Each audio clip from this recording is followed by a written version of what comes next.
my rock at the moment, if you like, other than my family, is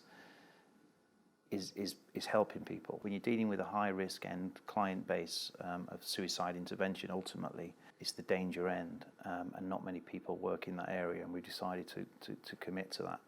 I was a Royal Marine for 18 years. I left a couple of years ago as a sergeant, and I'd worked in a frontline role.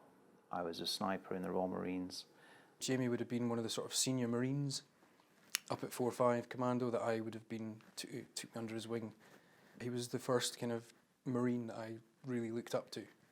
As a young 18-year-old Marine, I think Jamie's about 3 or 4 years older than me. I mean, we just became very close. Latterly, we deployed on Op Herrick in Afghanistan. And we were really involved in some nasty, nasty stuff. Leaving the Marines wasn't actually my decision, it was a medical decision. I was diagnosed with post-traumatic stress, anxiety disorder, depression, and heart problems, chronic fatigue. I'd started a little journey with something creative, and someone just happened to say to me that you're rocking to recovery. And I realised that Rock2Recovery didn't just mean music, as in rocking. It was, what is your rock? What is the thing that gets you out of bed in the morning?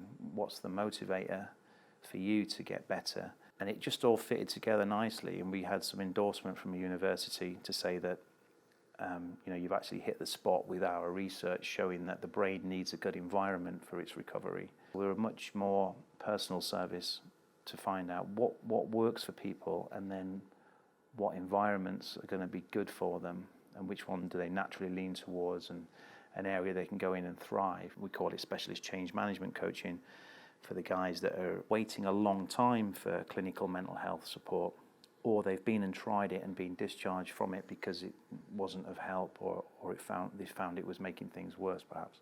They have helped so many people. And they've got a real connection in Jersey, island of Jersey, where they have a model that works there.